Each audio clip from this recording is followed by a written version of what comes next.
Assalamualaikum warahmatullahi wabarakatuh. Selamat siang dan salam sejahtera buat kita semua.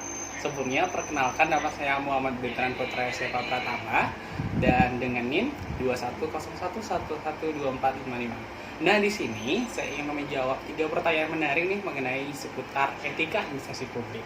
Dan jangan kemana-mana, tetap saksikan karena saya akan menjawab beberapa pertanyaan menarik yang tentu saja akan menambah wawasan kita bersama. Stay tune ya.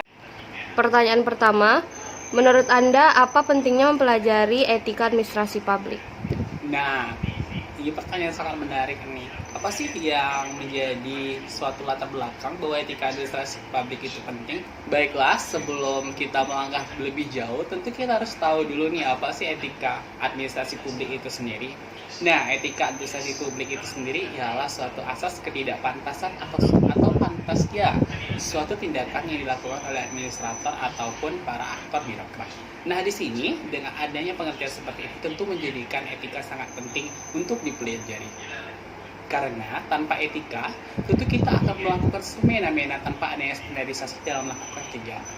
Juga dengan adanya standarisasi dan adanya pedoman yang utuh dalam melakukan sesuatu kegiatan, maka kegiatan itu akan dapat dicapai tujuannya dengan lebih baik, efektif, dan efisien. Baik, kita lanjut ke pertanyaan yang kedua. Faktor apa saja yang mempengaruhi tinggi rendahnya etika seorang pejabat administrasi? Baiklah, terima kasih atas pertanyaannya yang sangat menarik ini. Yang sebenarnya ada 3 faktor penting sih yang menjadi latar belakang penyebab tinggi rendahnya suatu etika dari administrator itu sendiri ataupun para aktor birokrat nih.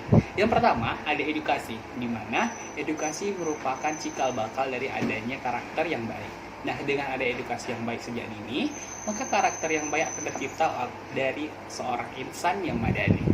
Dan yang kedua yaitu adanya kebiasaan dalam lingkungan itu tersendiri.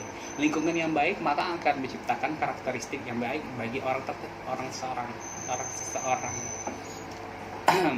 Ya, faktor kedua yaitu adanya kebiasaan dalam lingkungan. Nah, lingkungan yang baik itu maka akan mendukung menciptakan karakter yang baik. Sebaliknya, jika lingkungannya itu berada dan lingkungannya itu tinggal dan berkompetisi yang tidak sehat, maka karakter dari seseorang itu menjadi tidak sehat sama sekali. Dan faktor yang ketiga ialah adanya kebutuhan. Nah, dari sini kebutuhan itu harus terpenuhi bukan?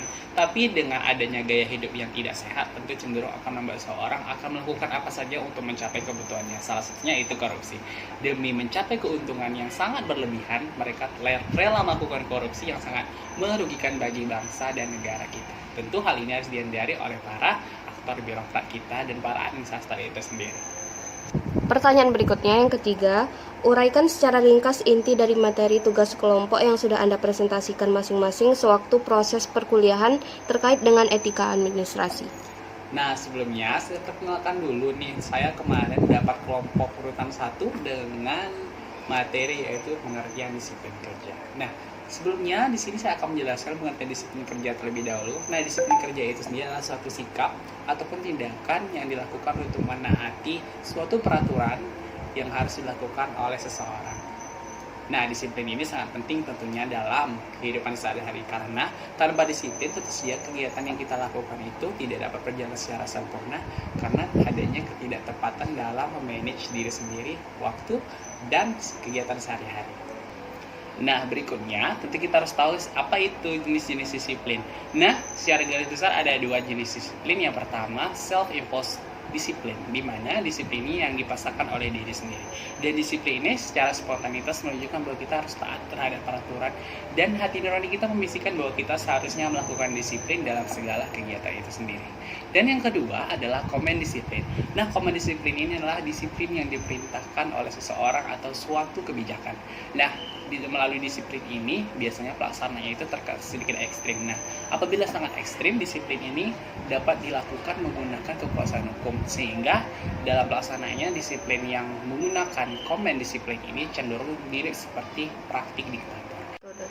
Berikutnya, aspek-aspek mengenai disiplin. Nah, aspek-aspek penting yang ada dalam disiplin. Yang pertama adalah aspek disiplin waktu. Nah, di sini merupakan hal yang sangat mendasar bukan, di mana dalam kegiatan sehari-hari kita perlu adanya disiplin waktu. Dengan adanya disiplin waktu dan adanya manajemen waktu, sehingga kita dapat melaksanakan kegiatan itu secara terstruktur tanpa adanya hambatan sama sekali dalam melaksanakan kegiatan kita. Yang kedua ada aspek tanggung jawab. Nah, di sini menjelaskan bahwa disiplin itu perlu adanya tanggung jawab. Nah, di sini ketika kita melakukan suatu tindakan, maka disiplin dengan tanggung jawab ini membuat kita terdorong untuk melakukannya dengan sempurna tanpa adanya permasalahan sama sekali.